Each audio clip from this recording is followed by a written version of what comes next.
வணக்கம் ஃப்ரெண்ட்ஸ், இந்த வீடியோவில் நம்ம ஒரு சோகமான செய்தி தான் பார்க்க போகிறோம். காலையில் நடந்த மிகப்பெரிய ஒரு சோகம், அதிர்ந்து போன தமிழ் சினிமா, அடுத்தடுத்து வெளியான பிரபலங்களுடைய மரண செய்தி.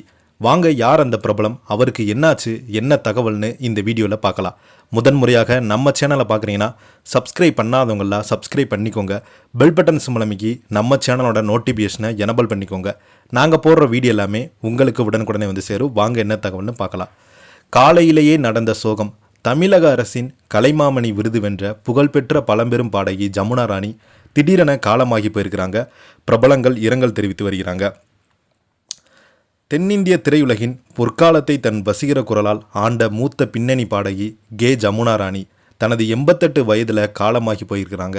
ஆந்திர பிரதேசத்தில் 1938 பிறந்த அவங்க தனது 7வது வயதிலேயே திரைத்துறையில் காலடி எடுத்து வைத்தாங்க, சாதனையும் படைத்தாங்க. கடந்த 1946 வெளியான புகழ்பெற்ற தியாகப்பா தெலுங்கு படத்தின் மூலம் குழந்தை நட்சத்திரமாக பாடகியாக தனது இசை பயணத்தை தொடங்கிய அவங்க 1940கள் முதல் 1960கள் வரை தென்னிந்திய இசை உலகத்தில் தவிர்க்க முடியாத ஆளுமையாக திகழ்ந்தாங்க. தெலுங்கு, தமிழ், கன்னடம், மலையாளம் மற்றும் சிங்களம் என பல மொழிகளில் மொத்தமாக 6000க்கும் அதிகமான பாடல்களை அவர் பாடியிருக்கிறாரு. பல தசாப்தங்களாக திரையுலகில் தீவிரமாக இயங்கி வந்த அவர் 1980கள் கூட தனது பங்களிப்பை தொடர்ந்து வழங்கி வந்தாங்க. குறிப்பாக மணிரத்னம் இயக்கத்தில் இளையராஜா இசையில் வெளியான புகழ்பெற்ற நாயகன் திரைப்படத்தில் இடம்பெற்றுள்ள நாவ் தீபாவளி பாடல் அவரது பிற்காலத்தில் மறக்க முடியாத மாஸ்டர் பீஸ் பாடல்கள் ஒன்றாக ரசிகர்கள் இன்றளவும் கொண்டாடப்பட்டு வருகிறாங்க. துரோகி, ரத்னாமாலா, லைலா பஜ்னு, தேவதாசு, சந்தானம், அலிபாபா, 40 திருடர்கள், பாடி பந்தலு மற்றும் ராமானும் பீமனும் உள்ளிட்ட எண்ணற்ற வெற்றி படங்களில் இவர் தனது குரலை பதித்திருக்கிறாங்க.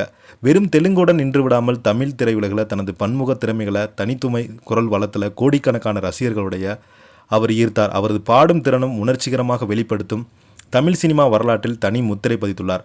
பாசமலர், மன்னாதி மன்னன், குமுதம் படத்தில் இடம்பெற்றுள்ள மாமா பாடல் உள்ளிட்ட பல புகழ்பெற்ற பாடல்களை பாடிய நிலையில் கடந்த 1998 ஆண்டு தமிழக அரசின் கலைமாமணி விருது வழங்கி கௌரவித்தது. அவர் மறைவு இந்திய திரையுலகிற்கு, குறிப்பாக தென்னிந்திய இசை உலகிற்கு ஈடு செய்ய முடியாத ஒரு மாபெரும் இழப்பாக இருந்து வருகிறது. இவருடைய மறைவுக்கு நிறைய இசைக்கலைஞர்கள், இளையராஜா அவர்கள் பார்த்தீங்கன்னா தன்னுடைய முகநூல் வாயிலாக ஒரு வீடியோ வெளியிட்டு அவருக்காக இரங்கல் செய்தினை வெளியிட்டு வராங்க.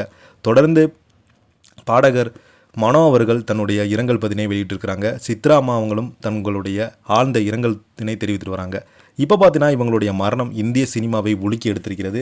ரசிகர்கள் பார்த்தீங்கன்னா தொடர்ந்து இவருடைய மரணத்திற்கு நேரில் சென்று அஞ்சலி செலுத்திட்டு வராங்க. நம்மளும் நம்ம சேனல் சார்பாக ஆழ்ந்த இரங்கலை பதிவிட்டுக்கலாம். இதை பற்றி நீங்கள் என்ன நினைக்கிறீங்கன்னு கீழே உள்ள கமெண்ட் பாக்ஸில் மறக்காமல் பதிவிடுங்க. இந்த வீடியோ உங்களுக்கு பிடிச்சிருந்தால் லைக் பண்ணுங்கள், ஷேர் பண்ணுங்கள், கமெண்ட் பண்ணுங்கள். நன்றி, வணக்கம்.